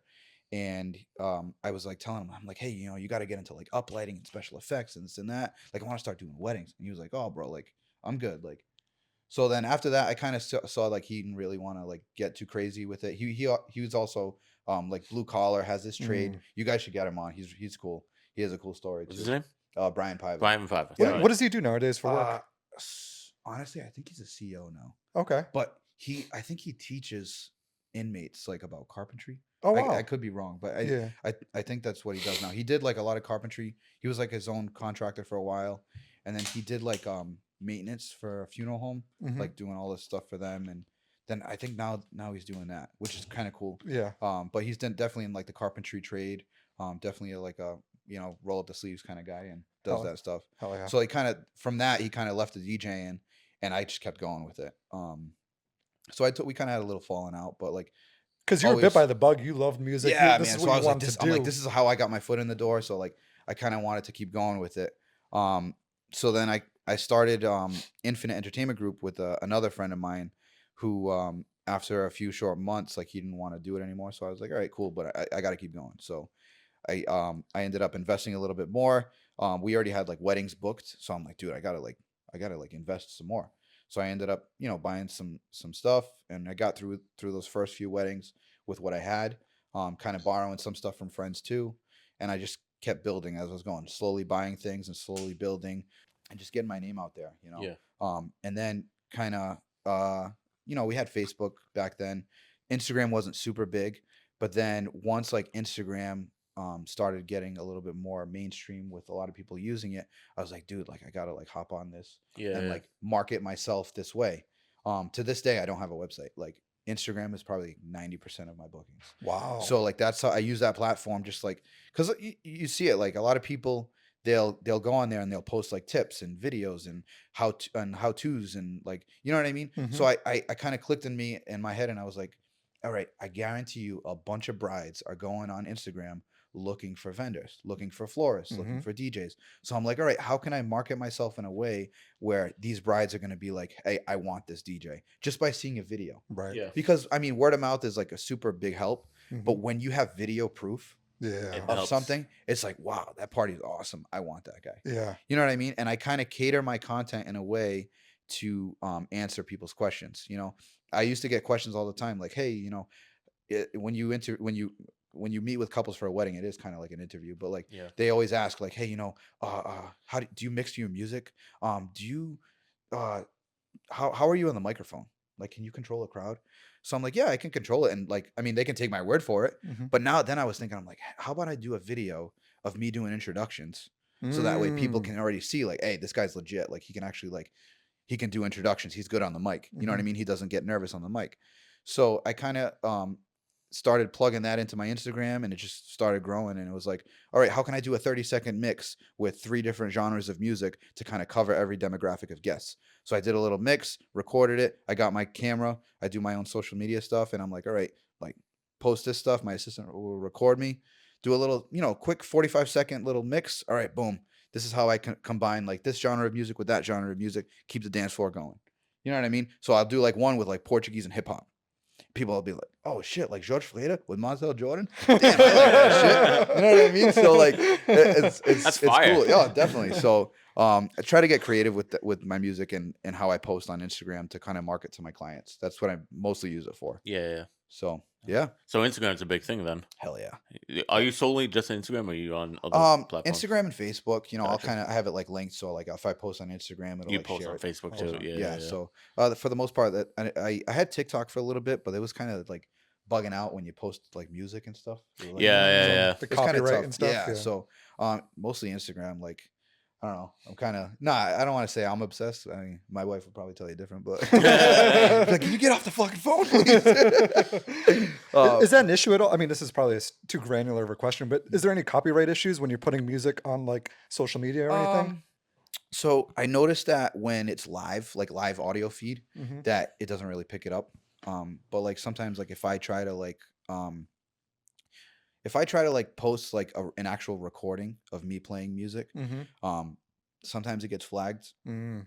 But I came up with this thing where it's like a lot of Instagram has their audio already built in. Like if you search a song to put over your reel, you can search like almost any song and it'll Yeah. come up, and it'll give credit to the author, right? Hmm. So I did a video one time where it was I was playing at a party, and these people were like mouthing the words of a song and they were singing it, and the original video had the live feed.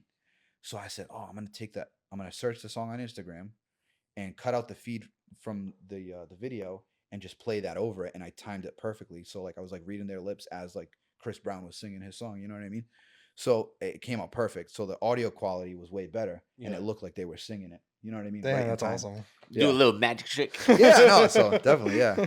The quality of your reels is important, I think. You know what I Yeah. mean? Because people look at you and they're like, "Damn, like this guy's real. Like he can do it."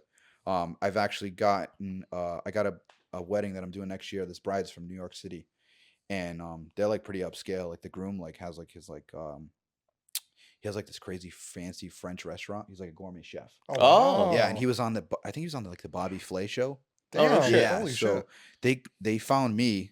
I guess the bride has like ties to Cape Cod, shit. Okay. and the wedding planner that they're working with out here, I guess the bride was like, hey, send me a few DJs. So she sent me, including some other DJs, and she was like, I want this guy. So she reached out to me, and she was like, honestly, like what stood out to me was your social media presence. Like I feel like you Mm. present yourself very well. So I'm like, oh, all right, it's working. So, Perfect. Yeah. definitely. So answered a lot of her questions. Yep. You know what I mean? She's definitely knew that like we were gonna vibe together. Hmm. I'm laid back. I like to have fun, and I'm like, with me, it's like what you see is what you get. I'm not here like posting like all this crazy stuff and doing anything. It's just real stuff, raw footage, and a lot of like behind the scenes stuff and how I do things.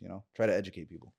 So I was gonna say, when people reach out to you, is it like in the DM? Like, how does that sort of work? Because if you Um, don't have a website, how does that typically work? So on my Instagram bio, I have Like I a have link like tree? a link for my email, and I also have like my dot profile. Okay. So that has like my Apple Music playlists, my Apple Music profile, Spotify profile, Instagram, email, Facebook, all my links. You know what I mean? Hmm. My phone number too, and then my email. So mostly people reach out to me on my email, and I have an email just for like inquiries. You know what I mean? Gotcha. Smart. So that way it doesn't get mixed up with a bunch of spam and stuff. Yeah. And then you manage that all yourself, or do you have someone that helps you on the back end with that? Chelsea helps me out with some things. But for the most part, it's like all me. Like I have like my Excel spreadsheets where it's like, all right, this day I have this at this venue. This is how much they gave me for deposit, and like the remaining balances, who I have to pay, things like that. And I tally all that stuff up, and I know at the end of the year, like this is my net, this is what I grossed, things like that. Mhm. So my outstanding balances and stuff. So it's kind of easy for me to do my bookkeeping that way with Excel. Hmm. So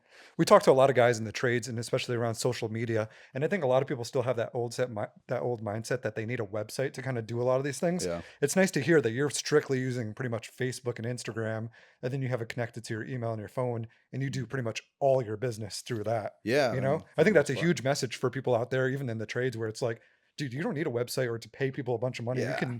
You can kind of manage a lot of this on It's your so own. easy. I mean, look at these people getting famous off like Instagram and TikTok. Like Mhm. they don't have anything. They just posted a video and blew up, and now they got people messaging them. I mean, they probably have like social media managers at this point if they're that like big. But for the most part, like it's people on their phone. Yeah, yeah. It's such a powerful tool that we have in our pockets. It's crazy. Mhm. It is. It's a supercomputer. It is. It's recording a podcast right now. Hell yeah. Definitely. Have you ever had to deal with like Bridezillas? Oh yeah. What's the worst one that you've dealt with? Don't say any names. You can whisper in my ear though. To be honest with you, like I haven't really on my end. So I can't recall. you were it. there though, I was there. They weren't Bridezillas with me, per se. but you like, witnessed it. Yeah, Okay. and like they'll come to me and be like, "My fucking photographer's pissing me off," I'm like, They "Oh, come to you at shit." an event. and I You're just like, no, and I like I don't know, like I got this like I have like this sly ability to kind of like make them love me more. You know what I mean? So like I'll kind of be like, "Oh, I'm so sorry you have to deal with that. Hey, it's okay. Don't worry about it. I know I know you're stressed out right now, but you know what? Hey, we're gonna kill it. Like I'm gonna kill it just for you tonight. You just give them like the you know words. what I mean? Like assure them that I'm gonna do my job to make sure that even though they're having a problem with the photographer, hey, don't worry, I got you. You know what I mean? And like I've gotten that in reviews before, like, hey, I had issues with my photographer, but thank God for my DJ. You know what I mean? Like kind of brought our wedding back to life. You know what I mean? I love that. Yeah. So it's cool to kind of and I feel bad for the photographer, but I mean you get what you pay for sometimes. You know what I mean? Hey. But weddings is one of those things where it's like you don't know until the wedding day, and then it's too late. You know what I mean? You get somebody that maybe hey, my friend does photography, or even in the trade where it's like with me, like, hey, my friend's a DJ too. Sorry, we're gonna go with them. I'm like, all right, cool, no problem. And then like from guests at that wedding, and sometimes even the bride and groom, they're like, damn, like we should have gone with you. I'm like, sorry, like too late now. What are you gonna do? Yeah. You gonna get married again? Part 2. Throw another $25,000 wedding, please. Yeah, but you live and you learn. That's it. That's what it's all about. I haven't had too many crazy Bridezilla stories, but I've had like the crazy like mother of the bride. Oh, dude, share that. I love mother of the brides. Do you? No. Even though my mother, shout out to my mother-in-law though. She's a sweetheart. Yeah. I love you, Susie. I love my sogra.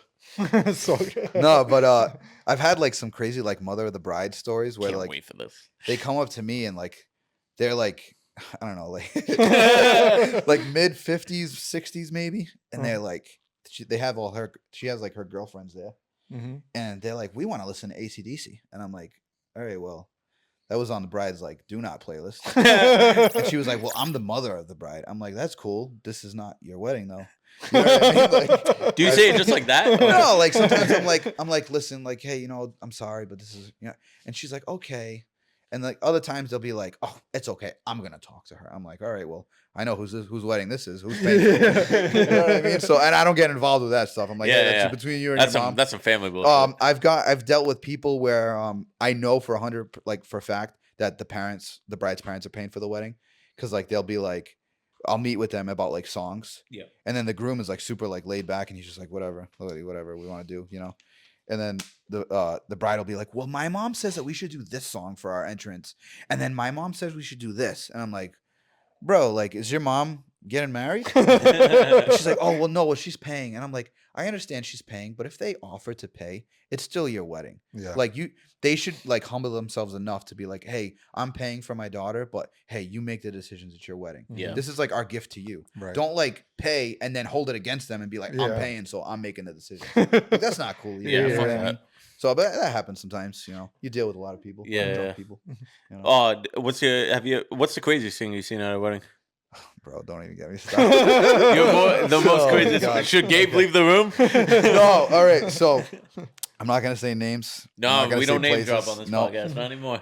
So not anymore. He says. I did a wedding back in 2018. 2018, I think. And it was at this venue, and I went to go line up the wedding party for their reception to walk in for their grand entrance. Yep. And I knew it was going to be bad when I saw the groom and the best man doing lines of coke. That's like, classic, though. Wicked classic. So I was like, I kind of ignored that. I was like, oh, all right. So I lined everybody. I kind of got flustered a little bit. Pretended not to see that. And I was like, all right, yep, big energy when you guys walk in, this and that. Kind of walked back in, did my introductions. Everybody walked in. Then it was normal. Went into the first dance and everything like that. The best man goes to do his speech, and he's like coked out. So he did like a full 8-ball. I don't know what he did. I don't know the measurements, bro. I don't know what the. I don't do cocaine. I don't do cocaine. So, dude, he was like, it was like the longest best man speech of my life. Dude, this guy got on the mic, and he goes, our late father, he said that, if you ever get nervous talking in public, just to turn around and face the wall. So this guy turned around, faced the wall, and did his entire best man speech from the wall. I cannot count the amount of fucks that were in that best man speech. And everybody was just like, jaw dropped, just watching him. So finally, whenever that ended, they had dinner, they did the whole thing, and the dance floor was popping. Like, what a good time. Like a bunch of people in that wedding were like around our age. So like, hey, I was throwing it back, like high school stuff, playing like some Flo Rida, Sean Kingston. I was like, damn, like this felt like we were at prom. You know what I mean? Yeah. So I was like, all right, this is a good dance floor. Like, I want to say maybe like 9:30. That's Right. early. It's pretty early. 9:30. Dance floor is popping. Let me just backtrack real quick. I saw a little bit of hostility because the groom was like super out of it. A little hostility between the bride and the mother of the groom. So I'm like, God, shit. you gotta I'm hate like, that. damn. But I people watch when I'm on stage, you know. So I'm like, all right, this one's doing that, right? So I saw that little interaction. So fast forward, like I said, dance floor is popping. Around 9:30, everybody walks out. Like I'm talking dance floor, walks outside. So now I'm playing for an empty room, and I'm like, what the hell's going on? Like a minute later, in walks the bride. Blood all over her dress, broken nose, blood like down. I'm like, oh shit. Like a minute later after that, groom comes in, starts flipping entire tables of silverware, glassware, everything. Okay? And I'm like, oh my God. Like 10 seconds after that, I'm talking SWAT team, baton, cops with shields and batons. Tackle this guy to the ground. Okay? Bride gets arrested, groom gets arrested, mother of the groom gets arrested. Wedding's over. Okay? What the Crazy shit. I'm telling you, I can't make this up. I literally lower the music, pack up my shit, and I'm gone. Like, out of there. Okay? Yeah. What the fuck? I'm telling you, like, this crazy shit, dude. All that happened within what, 3 minutes? I'm like, it was happened so fast that I was just like, thank God I got paid already. You know what I mean? That would have been awkward. It would have been so awkward. Craziest wedding story I've ever, like, yep. Craziest experience. You know, the groom and the best man does an 8-ball. The best man does a speech on the wall. Yep. Bride and mother of the groom gets into an altercation. And then by the end of the night, it's not even the end of the night because you still have like what 2 hours because you usually go by like what 11. It all depends, I think I was playing right? till like 11 that yeah. night. Yeah. So dude, like imagine that like Pat, but you already got paid, so it didn't really. I'm like, all right, whatever. Like, good for you. Like, you know, but then like, dude, wow, that's what. So did they all like go out because they probably like saw like fighting happen? Probably, I'm assuming. Maybe, yeah. I mean, I saw this couple at a wedding a few weeks ago. It's actually kind of crazy, and they were like, hey, you know, sorry that happened. You know, I'm like, was this recent? 2018. Oh, okay. Sorry, my The bad. wedding was Sorry. 2018, I'm yeah. like, and I'm like, they're saying sorry for because I hadn't seen them since their wedding. They're still together? Yeah, they're still. What the fuck? The story gets better and better. That's true love, man. That's true No, love. hey, honestly, they were great people. Hey, shit happens, you know. Like Yeah. you know how it is, man. You start drinking and things happen, but Yeah. you know, it doesn't take away from their wedding. They had for what we had at the dance floor at the time, and like their intros, first dance, all that stuff. Like everything went off great. You know, it just happened that you know Gotcha. there was some disagreements apparently. Yeesh. Yeah. I'm so glad my wedding was like that. Did you stay for the whole entire wedding? Yeah, for the did? most part. Yeah, Yeah. It was a good one. How was the what did you think of the DJ? That was pretty good. Do you think Andrew could do him better? I know your DJ. He was good. He's good. He's a good guy. I like him. I'm gonna fire off some questions. All right, What's up? lightning. Go ahead. First thing that comes to your head. All right. All right. All right. Here we go. Oh, Ooh. Best Fun. venue. Best venue, the Villa. The Villa, East Bridgewater. I know, Love that place. that was one of the places I looked at. All right. Yep. Best song to get people on the dance floor. Anything Pitbull. Ooh, Pitbull, yeah. Pitbull. Okay. Pitbull's a big party Pitbull's guy. a big party starter. Especially now, huh? Yeah. With like the Cardi B and like there's a song that I always play like on repeat. It's called Discoteca by Pitbull. It's not one of his mainstream songs. Yeah. But it's actually a play on words. Like it's a sample of Around the World. You know that song? It's like It goes around the world. La, la, la, la. Yeah. Right, that one? Yeah. So his song, it's like, if you came to dance, put your hands in the air. And if you came to drink, put your drink. So it's like, it's an awesome like party starter, right? That would that be like number one party starter? For me, I think. Yeah, it's definitely a hype song. Yeah. All right. What's like the number one like do not play song? Or like for your personal opinion, like a song that nobody should have on their fucking It'll wedding. just kill the vibe. Yeah. I say the chicken dance. That's just me. Any line dance. Like Cotton Eye Joe and shit like that. Yeah, any line dance. Do you fuck with that or no? No. I feel like for a wedding, like there's so much good music. Like, why do you have to play a line dance? Yep. Like, if you can't get people up dancing with all the music that you should know, you shouldn't be DJing weddings. I'm sorry. You know what I mean? Like, there's so much good music out there. And my goal as a wedding DJ is to make people reminisce. And like, I don't play a lot of songs that are on the radio now because I think it's shit. A lot of it's shit. 100%. So I bring them back. I'm like, all right, when do these people graduate high school? All right.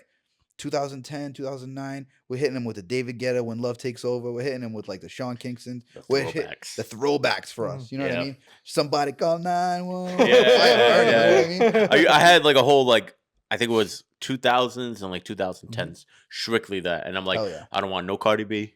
I don't want no ratchet ghetto ass shit. Yeah. Sorry to my, my language. So if you want to get ratchet. Yeah. But like, some songs are good, but it's like, I don't know. But we were like Pitbull all night, club type music, remixes, all high that energy, shit. high energy. Yeah, bro, that's what it's all. So anything line dancing. Oh yeah, no line dances. No line dance. We don't want line dances. Is that like forbidden? Like, is that like the goal? Like, like for all weddings, like just don't do line. I mean, some people ask for it. I normally don't go out of my way to play it if it's not on the bride's like must playlist. Yeah. Sometimes it is. Sometimes they're like, hey, our people aren't really dancing people, but if you play line dances, they'll dance the line dances. So I'm like, all right, I'll do that and I'll throw it in there. But for the most part, like they say, we don't want that. We don't want line dances. And then it's like you get the in betweens where it's like Taylor Swift is either on the must play or on the do not play. There's no in between. That must be big, huh? Yeah, I guess it's extremes with the Swifties. Yeah, all the Swifties, bro. Yeah. Shout out to all the Swifties, not really. But let's see, what other? So best song to play, worst song to play. What's the best genre? I guess is it like the club type shit? For me, and maybe I'm being a little bit biased, but I like a lot of the top 40 like dance remixes. Yeah, so, like things that are recognizable. But some of the songs that are recognizable aren't too danceable. So I get a lot of like redrums or like edits where it's like a little bit more higher energy. Yeah. Where it's like people they're remixes, but they're not so much remixes where they stray away from the original song. They're just a little bit more upbeat where people can actually dance to it. Gotcha. Has a little like backing track where it's like heavier drums or whatever. What I mean? Yeah. So people can kind of feel the bass and stuff. So a lot of those edits that I play that are top 40. I kind of just run through the genres for the most part. Gotcha. Weddings are that type of event where you have such a wide demographic of guests that you have everybody from younger people to older people. So you kind of want to cater to everybody there. So, I'll throw them back to like the 70s, 80s. I'll throw some ABBA in there, but it's like, again, it's like a redone edit where it's like remastered. Yeah, you know what I or mean? like you would like kind of mix ABBA with like mix ABBA with something else. Yeah, you know what I mean? Kind of play like the important parts of like Gimme Gimme or Dancing Queen. Don't play the whole song. You know what I mean? Yeah, right. I'll do this. I've done this edit. I'm like notorious for this, where I throw like the turn down for what. I'll do that. I've seen that video. Yeah, I've seen that video. And I throw in Dancing Queen on the drop, and they're like, you know what I mean? Yeah, I throw that in there, and they're ready for the fucking turn down for what drop. I'm just like, nope, we're doing this now. Big switch. Yeah. What's a good first dance song? Yeah, what's your favorite? Favorite would probably be the one that you of your wedding. Honestly, that'd be a good spin this conversation around at some point. Come to how was your wedding? My wedding was fun, man. Yeah. There were a lot of unknowns. Did you DJ your own wedding? No, a little bit. So Chelsea and I decided to do a destination wedding. I got married in Punta Cana, and I'm actually going there in a week and a half for a wedding. I'm going in February for a wedding. Oh yeah, yeah, it's gonna be a good time. Are you DJing? Or are you? No, as a guest. I'm at a wedding party. Yeah, but he's going to DJ. DJ about BS. So I was like super, obviously anal about the wedding music, and I was particular about that because I am in the industry, and like I didn't know what I was getting into. Chelsea kind of took care of like a lot of like the decorations and everything like that, and I just kind of yesed her. Yeah, whatever you want, babe. Like on that, but the music, I was like, I got to be hands on with this. So we kind of talked about it a little bit and like what the type of vibe we want. And because I didn't know what I was getting in terms of a DJ there, I literally had a flash drive and I made folders and I was like, must play dance music, must play Portuguese music. Like, and I titled those folders that, and I put in those actual audio files of what I wanted. So I took my own music library and I was like, all right, drag and drop. Like, this is what I want for this. This is what I want for that. Intros. I put all the intros in there and I actually edited the name of the file dude, this guy must love me. Like, I edited the name. You literally did his job. I made the exact cue points on how like I wanted the intros to be. All the guy had to do was hit play, and I actually changed the audio file. Like say like a bridesmaid and a groomsman were walking into a certain song. I changed the name of the song to their names. Oh wow! So like that way they knew. All right, like Chris and Angie. Yeah, when they walked in, drag and play that file, and that was the song they walked into. Wow. He didn't even know what he was playing, but he knew that when he introduced this person, that's the song that he would play, you know? So I made it easier for him. And then I just gave him like all the music that I gave him. Like, obviously, like I didn't think he was going to have Portuguese music. But dude, it was a blast. Like I had 50 people at my wedding, but it was like, yeah, when you have a wedding where nobody has to go to work the next day and everybody just crawl back to their hotel room. It's a beautiful thing. It is. It's awesome. It's a beautiful thing. So we kind of, we did, instead of like normal, just like cocktail music for a cocktail hour, we actually hired a mariachi band. Oh wow! So they were playing like awesome. I wasn't even there, but like they said it was cool. You know?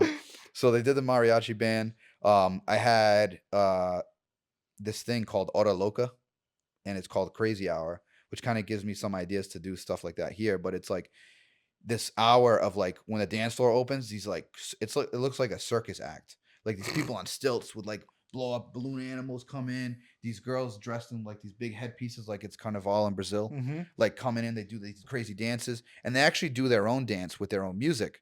But we told them, we were like, hey, like we only have so much time. Can they come and just like party with us and dance to our music? So we had these people doing like Portuguese music. we were like showing them, and they were like, damn, like you guys know everything. It's like, so we know a lot of like Portuguese music. We know a lot of Brazilian music and like a lot of Spanish music too. So like anything that they were throwing at us, like they were like, damn, like you guys, are you Portuguese? Are you Brazilian? Are you Spanish? What are you guys? Like the guy couldn't even like figure it out. Just like, yes. But yeah, it was a really good time. We did our last dance on the beach, and this is a surprise that nobody else knew about, just me and Chels. Everybody went out to the beach after our reception for the last dance, and it was like pitch black. So the DJ is playing the last song, and then all of a sudden, like from the ocean, like 4th of July fireworks, like a minute and a half just shooting up, and nobody knew it was going to happen except for me and Chelsea. That's awesome. So it was really cool to kind of awesome. surprise our guests with that, you know. That's awesome. And then we all just jumped in the pool after. Nice. Hell yeah. Yeah.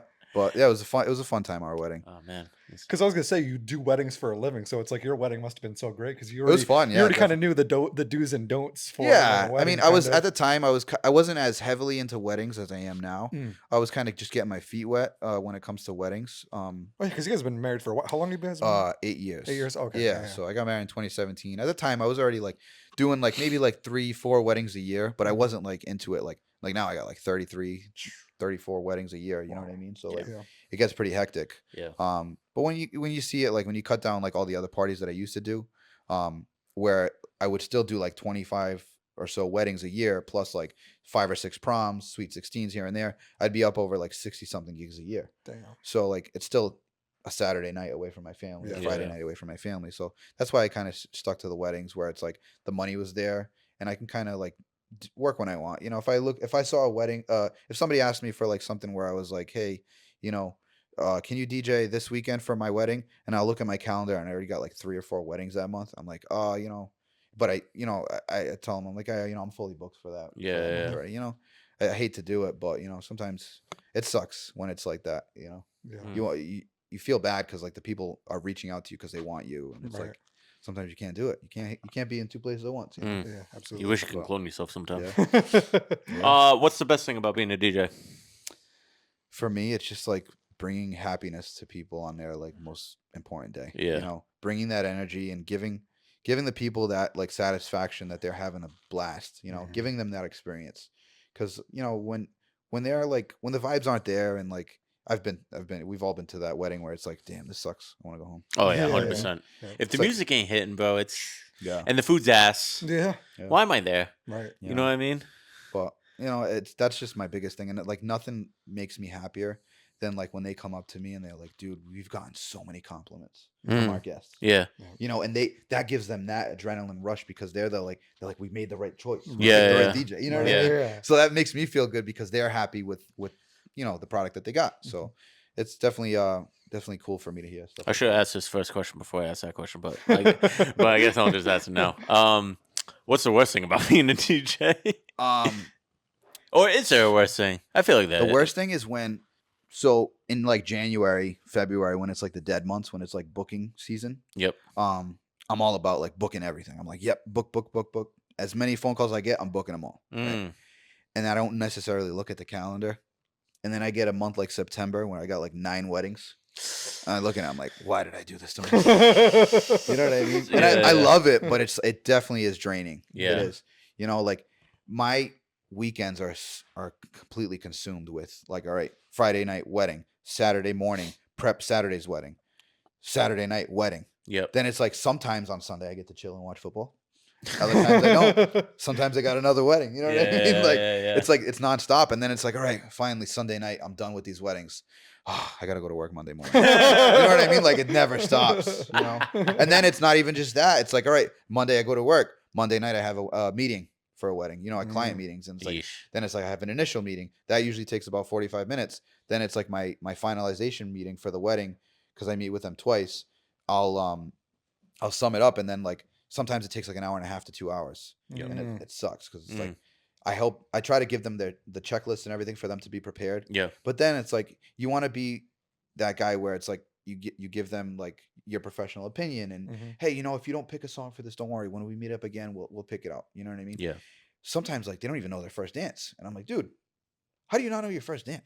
Like, that should be the song, like the first song that comes to mind. You should know your first dance. Girls should know their first dance before they're even engaged. Yeah. You know what I mean? Yeah, 100%. So like sometimes like I get stuck with that and they're like kind of like arguing back and forth, like, and I'm just sitting there like, can you just pick your fucking songs? I'm trying to fucking make money. Not that I don't say that to them, but like you know, I try to mentally. You mentally, I'm like, dude, can you just like you should have had this picked already. Yeah. So now I give them the checklist and I give them the timeline. Hey, you know, you need to have all this stuff prepped before we meet.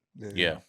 So smart. And you've done so many weddings, I'm sure you can even recommend, like, you know, what's good for. Yeah. I mean, a first dance is like kind of a special moment between two people, but I'm sure there's, you know. Oh yeah, you didn't answer that question. What's like the best first dance song between people? Best first dance song, or like is there like a lot of like ones that are like so common that you see from like like Perfect was one for a long time by Ed Sheeran. Oh, Ed Sheeran. Yeah. That's true. I hated that. All of Me was one for a long time. Yeah, it's what was yours? Mine was Michael Bublé, Close Your Eyes, I believe it was. Yeah. I love that song. My wife loved it too, so I'm like, perfect. What was yours? My first dance was a song that's not really too recognizable. Is a song by Bruno Mars. It was written by Bruno. No, it was sung by Bruno Mars, but it was actually written by his producer, I think. And it's called "Rest of Your Life," "Rest of My Life." Yeah. It's really cool. The lyrics are cool. It's like every day I wake up next to an angel. You know what I mean? Like it's definitely a good listen. Not too mainstream, but definitely a good song. Hell yeah. Yeah. So Ed Sheeran. Oh, man, I guess what's like the weirdest request you ever gotten?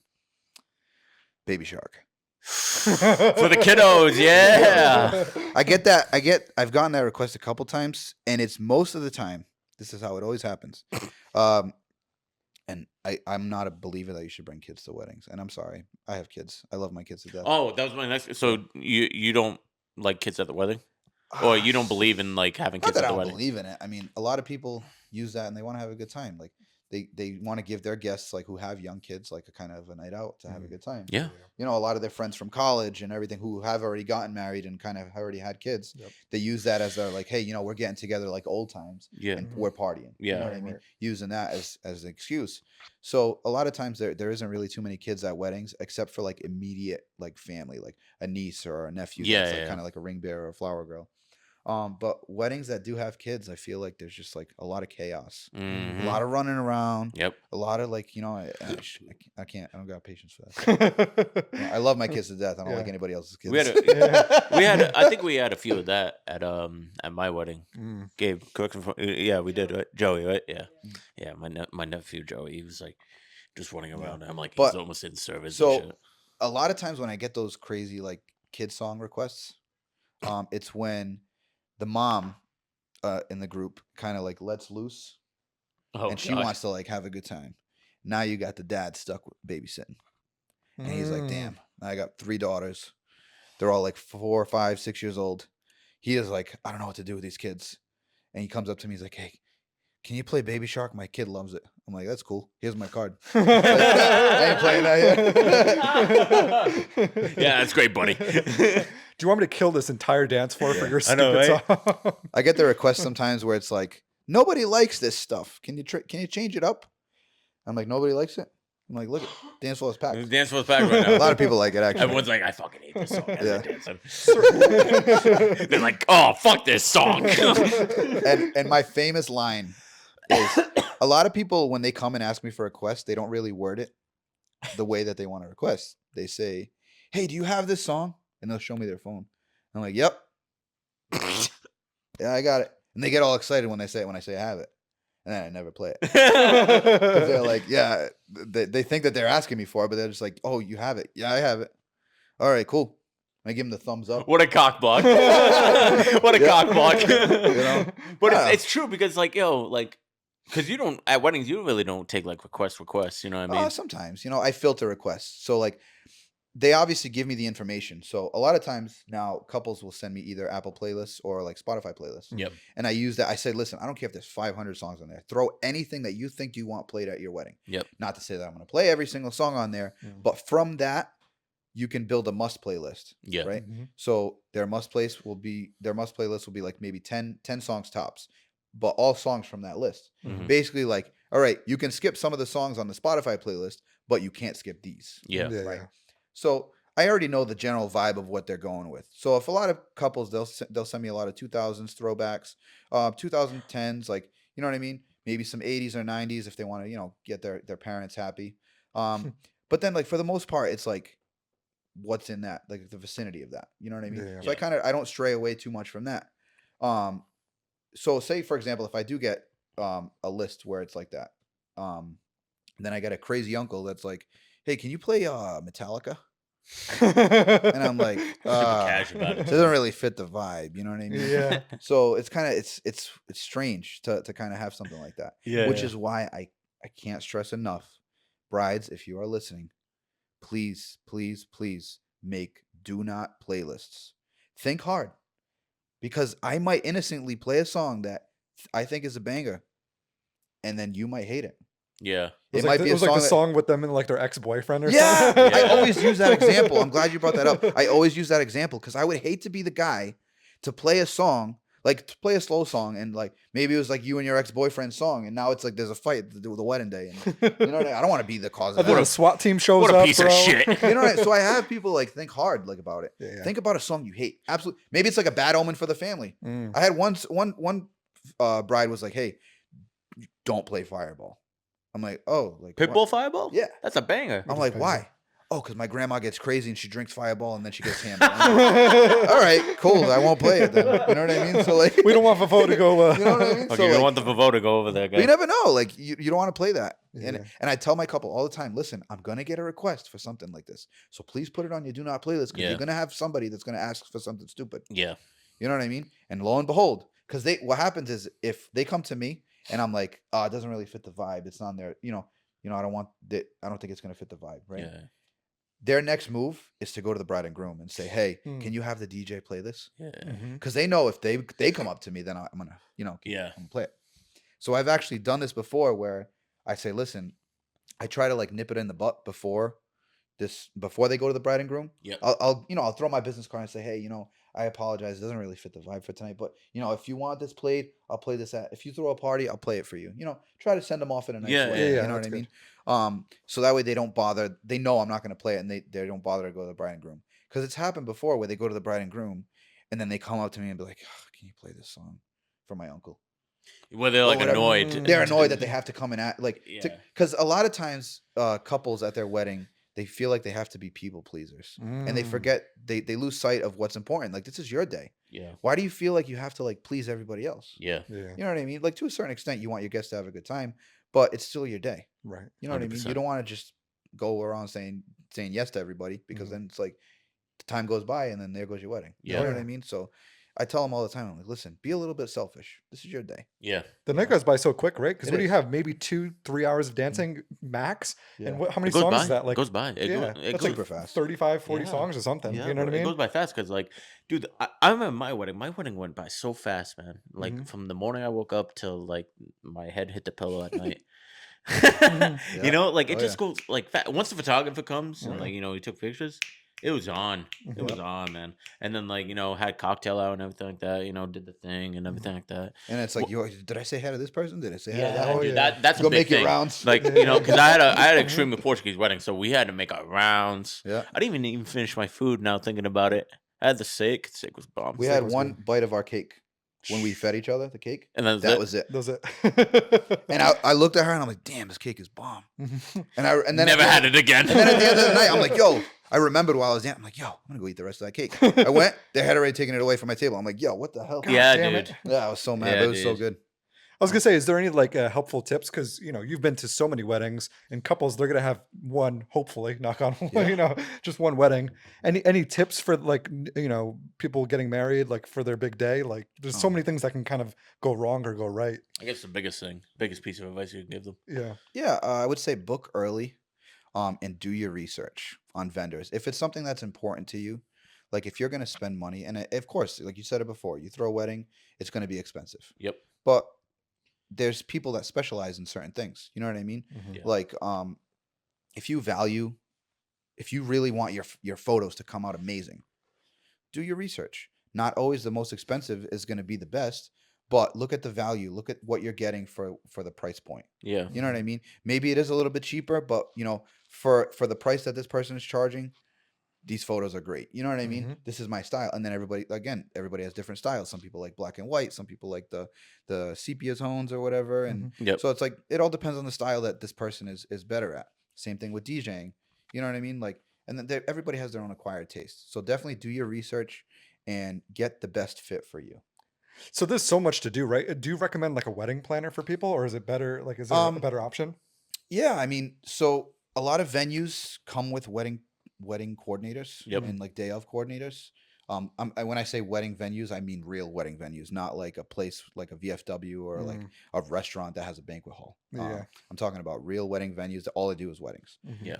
Wedding factories, we like to call them. In the industry. No, for real, that's all they do is weddings. Just turning them out. Yeah, so they have their own wedding coordinators. For the most part, they are good, but we can't forget that they work for the venue, so they're always going to have, while they're working for the couple, they also have to, keep the place where that employs them happy. So a lot of times they have more the venue's best interest in mind, where and that could come, like you could get like your own personal like day of coordinator. And that kind of that person will kind of they're there working solely for you. You hire them. They don't work for anybody else except for you that day. Yep. So what's cool about that day of coordinator, I've worked with a bunch of them. They are with you from start to finish to make sure everything goes perfect. And I'm talking from, a lot of times, like they don't do the reception or ceremony will be in different spots. Like if you do a church or somewhere else off site, they make sure that they connect all the dots. You know what I mean? Yeah. To make sure like, hey, this is getting fulfilled the way the bride wants, and this is getting done. So that way you just show up and get married and look pretty. You know what I mean? Like, but you pay for that service again. Yeah. So like it costs money. If you value your day enough to make sure like, hey, I'm going to pay, but I want this to be perfect, get a day of coordinator. I think that's really important. Because I feel like there's nothing worse than trying to enjoy your day, and then you have to Just remember worry all about- these yes, fucking things yes. going on. Because then bro. you're going to kill yourself. Yeah. I tell my couples, I'm like, this, don't even wear a watch on your wedding day. Don't, because then you're going to like just look at the time. Oh my God, we're supposed to cut the cake 20 minutes ago. Oh my God. Like, and then you lose sight of your day. Like You're not present. and at that's all. what pays to work with professionals. Mhm. Let us worry about the timeline. Let us worry about what's getting done, and just enjoy it Yeah, and live it, because it like you said, it goes by so fast. it goes fast. Hell You yeah. know? I miss my wedding. Not gonna lie. Me too, man. I wish I could just like throw the party all over again. Dude, people tell me all the time, when are we doing a reunion trip? You know what I mean? They all want to go again. I'm like, all right, let's do it. Oh, one of my wife's cousins is actually getting married in the Azores in Yeah. 2026. Yeah. Would you be open for that? I actually am doing a wedding in the Azores in 2026. Oh, okay. No. All right. No. So yeah, this is actually a friend of mine. She owns a audio guest book company. Oh, that's So cool. if you guys have never heard of it, it's instead of signing like a guest book, you pick up the phone. She has a bunch of different phones. Shout out the other line, Jazz. So basically, like you record a message, you pick up the phone, and they say, hey, can't come to the phone right now. We're getting married, but leave us a message. And like the guest can kind of say, hey, thanks for having us. We wish you the best of luck. Send their little message, maybe give them like date advice or like date night advice or like even wedding advice. You know what I mean? Yeah. And you get a lot of like drunk people picking up. It's fun.